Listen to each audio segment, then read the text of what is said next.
Hi hello welcome back to our family. അപ്പോൾ ഇന്നത്തെ വീഡിയോയിലേക്ക് എല്ലാവർക്കും സ്വാഗതം. എല്ലാവർക്കും സുഖമാണെന്ന് വിചാരിക്കുന്നു. ഞങ്ങളും സുഖമായിട്ടിരിക്കുന്നു. വീഡിയോ കണ്ട് ഇഷ്ടപ്പെടുന്ന എല്ലാവർക്കും ഒരുപാട് താങ്ക്സ്. അപ്പോൾ ഇനിയും സപ്പോർട്ട് ചെയ്യണം. അപ്പോൾ ഇന്ന് ഉണ്ടാക്കാൻ പോകുന്ന നല്ല ന്യൂട്രീഷ്യസ് ആയിട്ടുള്ള ഒരു ലഡ്ഡുവാണ്. അപ്പോൾ കുട്ടികൾക്കൊക്കെ ആണെങ്കിലും അധികം വെയിറ്റ് ഇല്ലാത്തവർക്കൊക്കെ ഇങ്ങനെ ഒരു ലഡ്ഡൂസ് ഉണ്ടാക്കി കൊടുക്കുകയാണെങ്കിൽ നല്ലതായിരിക്കും. അവർക്ക് വെയിറ്റ് കൂടാനും എല്ലാം നല്ലതായിട്ട് ഹെൽപ്പ് ചെയ്യും. അപ്പോൾ നമ്മൾ വീട്ടിൽ തന്നെ ഉണ്ടാക്കി കൊടുക്കുന്ന കുറേ 4 മണി പലഹാരങ്ങളൊക്കെ ആണെങ്കിൽ എല്ലാവർക്കും അത് ഹെൽത്തി അല്ലേ. അപ്പോൾ ഇതാ കുട്ടികൾക്കായിട്ടാണ് ഞാൻ സ്പെഷ്യലായിട്ട് ഇത് ഉണ്ടാക്കുന്നത് കേട്ടോ. കുറേ ആയി ഇവിടെ ഇങ്ങനെ ലഡ്ഡു ടൈപ്പ് ഉണ്ടാക്കിയിട്ട്. അപ്പോൾ ചോദിക്കാൻ തുടങ്ങി, അമ്മ അപ്പോൾ അതൊന്നും ഉണ്ടാക്കാറില്ലല്ലോ എന്ന്. അപ്പോൾ നാട്ടിൽ നിന്ന് വരുമ്പോൾ കുറച്ച് കാഷ്യൂ അമ്മ തന്നിട്ടുണ്ടായിരുന്നു, അത് വെച്ചിട്ട് അങ്ങ് ഉണ്ടാക്കാമെന്ന് വിചാരിച്ചു. അപ്പോൾ ഈ അരിയുണ്ട ഉണ്ടാക്കാനായിട്ട് ആവശ്യമുള്ള സാധനങ്ങൾ: അരി വേണം, പിന്നെ നമ്മുടെ ശർക്കര വേണം.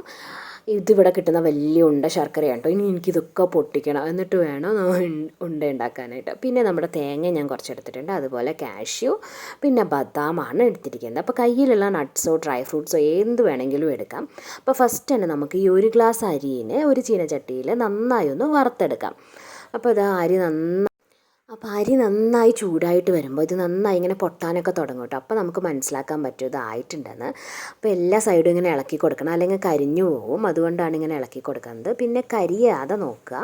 അതുപോലെ ഇത് ഞാൻ എടുത്തിരിക്കുന്നത് കുത്തരിയാണ്, നമ്മൾ നാട്ടിലുണ്ടാക്കി കൊണ്ടുവന്ന അരിയാണിത്. അപ്പോൾ നമുക്കിതെല്ലാം നന്നായി പൊട്ടിയൊക്കെ വന്നിട്ടുണ്ട്. അപ്പോൾ നമുക്കിതിനെ ഒന്ന് വേറൊരു പാത്രത്തിലേക്ക് മാറ്റി കൊടുക്കാം. അപ്പോൾ അരിയുടെ എല്ലാ സൈഡും നല്ലോണം പൊട്ടിയൊക്കെ വന്നിട്ടുണ്ട്. ഇതാ ഇങ്ങനെയാണ് നമുക്ക് കിട്ടിയിരിക്കുന്നത്. ഇനി നമുക്കിത് തണുക്കാനായിട്ട് മാറ്റി വയ്ക്കാം. അതിനുശേഷം നമുക്ക് മിക്സിയുടെ ജാറിലിട്ട് ഇതിനെ നന്നായി അങ്ങ് പൊടിച്ചെടുക്കുക. അത് ഞാൻ നന്നായി പൊടിച്ചെടുത്തിട്ടുണ്ട്. അപ്പോൾ ഇതിവിടെ ഇരിക്കട്ടെ. ഇനി നമുക്ക് ശർക്കര ഒന്ന് പൊടിച്ചെടുക്കാം. ശർക്കര പാനി വേണമെങ്കിൽ ആക്കാം. ഇവിടെ ഞാൻ ശർക്കര ഇങ്ങനെ പൊടിച്ചെടുക്കുകയാണ്. ഇവിടെ കിട്ടുന്നത് ഈ വലിയ ശർക്കരയായിരുന്നു, അപ്പോൾ അതിനെയൊക്കെ ഇങ്ങനെ പൊടിച്ചെടുത്ത് ചെറിയ ചെറിയ പീസസ് ആക്കി വെച്ചിട്ടുണ്ട്. ഇനി നമുക്ക് ഇതും മിക്സിയുടെ ജാറിലിട്ട് പൊടിക്കണം ഒന്നും കൂടി. അപ്പോൾ എന്നെ തേങ്ങ ചിരകി ഹെൽപ്പ് ചെയ്യുന്നത് അമ്പാടിക്കുട്ടനാണ്. പിന്നെ കുറച്ച് കഴിഞ്ഞപ്പോൾ ദേവും വന്നു. ഇവർ 2 പേരും കൂടിയിട്ടാണ് കേട്ടോ എനിക്ക് തേങ്ങയെല്ലാം ഇതിനാക്കി തന്നത്. അപ്പോൾ കുറച്ച് തേങ്ങയും ചിരവിയെടുക്കുക. ഇനി നമുക്ക് നട്ട്സൊക്കെ ഒന്ന് വറുത്തെടുക്കാം. അപ്പോൾ കുറച്ച് കാഷ്യൂ ഇരിപ്പുണ്ടായിരുന്നു കയ്യിൽ. ഞാൻ ഇതൊന്നും കൂടി ഒന്ന് ചൂടാക്കുന്നുണ്ട്. അപ്പോൾ ഒരു ചീനച്ചട്ടിയിലിട്ടിട്ട് കാഷ്യൂ, പിന്നെ ഏത് നട്ട്സ് നിങ്ങളുടെ കയ്യിലുള്ളതെന്ന് വെച്ചാൽ അതെല്ലാം ഇട്ട് കൊടുക്കാം. കുട്ടികൾക്കാകുമ്പോൾ കുറച്ച് നട്ട്സൊക്കെ വാൾനട്ട്സും ബദാമൊക്കെ ചേർക്കുകയാണെങ്കിൽ കുറച്ചും കൂടി നല്ലതായിരിക്കും. അപ്പോൾ കുറച്ച് കാഷ്യൂ എടുത്തിട്ടുണ്ട്. പിന്നെ എൻ്റെ കയ്യിൽ കുറച്ച് ബദാം ഉണ്ടായിരുന്നു. അപ്പോൾ ഞാനൊരു 8-10 ബദാമും അങ്ങനെ ചേർത്ത് കൊടുത്തിട്ടുണ്ട്. ഇനി ഇതെല്ലാം ഒന്ന് നന്നായി ഒന്ന് ഫ്രൈ ആക്കിയെടുക്കാം. ഇതിന് ശേഷം ചൂടാറിയിട്ട് നമുക്കിതിനെ ഒന്ന് പൊടിച്ചെടുക്കാം, പൗഡറാക്കി എടുക്കാം. അപ്പോൾ ഇങ്ങനെ നല്ലൊരു പൗഡറാക്കി എടുത്തിട്ടുണ്ട്. ഇപ്പോൾ നമ്മൾ അരിയൊക്കെ പൊടിച്ചു മാറ്റി അതിലേക്ക് ഈ ബദാം പൊടിച്ചത് ഇട്ട് കൊടുത്തിട്ടുണ്ട്. ഇനി നമ്മുടെ തേങ്ങയും ശർക്കരയും ഒന്ന് ക്രഷ് ചെയ്തെടുത്തു. ഇനി ഇതെല്ലാം കൂടിയിട്ട് ഞാൻ മിക്സ് ആക്കുക ചെയ്യുന്നത്. ശർക്കര പാനിയൊന്നും ചേർക്കാത്തതുകൊണ്ട് ഈ ശർക്കര നമ്മൾ പൊടിച്ചപ്പോൾ തേങ്ങയുടെ അതിൻ്റെയൊക്കെ വെള്ളം ഉണ്ടാവും. ഇതിൽ ഞാൻ ശർക്കര പാനിയല്ല ചേർത്തിരിക്കുന്നത്. എല്ലാം കൂടി ഇങ്ങനെ മിക്സ് ചെയ്തെടുക്കുകയാണ് ചെയ്യുന്നത്. ഇനി നമുക്ക് ആവശ്യത്തിന് നെയ്യൊക്കെ ഉണ്ടെങ്കിൽ, നല്ല വീട്ടിലുണ്ടാക്കിയ നെയ്യൊക്കെ ആണെങ്കിൽ നമുക്ക് അതുകൂടി ചേർത്ത് കൊടുക്കാം. എന്നിട്ട് നമുക്ക് ബോൾസ് ആക്കിയിട്ട് ഇങ്ങനെ ഉരുട്ടിയെടുക്കാം. കയ്യിൽ കുറച്ച് വെള്ളമൊക്കെ ആക്കിയിട്ടോ അല്ലെങ്കിൽ കയ്യിൽ കുറച്ച് നെയ്യൊക്കെ ആക്കിയിട്ട് ഇങ്ങനെ ബോൾസ് ആക്കി ഉരുട്ടിയെടുത്താൽ കുറച്ച് നല്ല ഷേപ്പിലൊക്കെ കിട്ടും.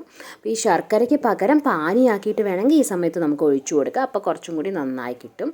അപ്പോൾ ഞാനിതൊരു നാടൻ രീതിയിൽ ഇങ്ങനെ ചെയ്തു കൊടുത്തതാണ്. കുറച്ച് നെയ്യ് ചേർത്ത് കൊടുത്തിട്ടുണ്ട്. പിന്നെ കുറച്ച് തേങ്ങ ബാക്കിയുണ്ടായിരുന്നു, അപ്പോൾ അതുകൂടി ചേർത്ത് കൊടുത്തു. എന്നിട്ട് നന്നായി മിക്സ് ആക്കി കൊടുത്തിട്ട് ചെറിയ ബോൾസ് ആക്കി ഉരുട്ടിയെടുക്കുകയാണ് ചെയ്യുന്നത്. അപ്പോൾ ഇപ്പോൾ എന്നെ ഹെൽപ്പ് ചെയ്യാൻ ആരുമില്ല കേട്ടോ. ഇവർ 2 പേരും കളിക്കാൻ പോയി. അല്ലെങ്കിൽ ഇങ്ങനെ ബോൾസ് ആക്കാനൊക്കെ കുട്ടികൾക്ക് ഭയങ്കര ഇഷ്ടമാണ്. അപ്പോൾ അവരെന്നെ ഹെൽപ്പ് ചെയ്യാറുണ്ട്. അപ്പോൾ ഇപ്പോൾ 2 ആളും കളിക്കാൻ പോയിരിക്കുകയാണ്. അപ്പോൾ അവർ വരുമ്പോഴേക്കും നമുക്ക് ബോളൊക്കെ ആക്കിയിട്ട് നല്ലൊരു ലഡ്ഡു ഉണ്ടാക്കി കൊടുക്കാം. അപ്പോൾ അങ്ങനെ ഞാൻ എല്ലാ ബോൾസും ഉരുട്ടി എടുക്കുകയാണ്. പാത്രത്തിലേക്കൊക്കെ മാറ്റി വെച്ചു. ഇത് നമുക്ക് കുറച്ച് ദിവസം, ഒരു 2 ആഴ്ചയൊക്കെ ഇങ്ങനെ പുറത്ത് വെച്ച് യൂസ് ചെയ്യാം. ഫ്രിഡ്ജിൽ വെക്കണമെന്നൊന്നുമില്ല. അപ്പോൾ ഇതാണെങ്കിൽ എനിക്ക് കുറച്ച് ക്വാണ്ടിറ്റിയേ ഞാനും ഉണ്ടാക്കിയിട്ടുള്ളൂ. അതുകൊണ്ട് ഞാനിതാ ഒരു ഗ്ലാസ് ബോട്ടിലാണ് ആക്കി വെക്കുന്നത്. അപ്പോൾ ഹെൽത്തി ആയിട്ടുള്ള അരിയുണ്ട ഇവിടെ റെഡി ആയിട്ടുണ്ട്. അപ്പോൾ ഇതാണ് ഇന്നത്തെ വീഡിയോ എല്ലാവർക്കും ഇഷ്ടപ്പെട്ടെന്ന് വിചാരിക്കുന്നു. വീഡിയോ ഇഷ്ടപ്പെടുകയാണെങ്കിൽ ലൈക്ക് ചെയ്യുക, ഷെയർ ചെയ്യുക, കമൻറ്റ് ചെയ്യുക, സബ്സ്ക്രൈബും ചെയ്യുക. എന്നാൽ നമുക്കിനി അടുത്ത വീഡിയോയിൽ കാണാം. അപ്പോൾ വീട്ടിൽ തന്നെ ഉണ്ടാക്കി കുട്ടികൾക്ക് എല്ലാവരും കൊടുത്തോളൂ. എന്നാൽ നമുക്കിനി അടുത്ത വീഡിയോയിൽ കാണാം. Bye bye friends, thank you.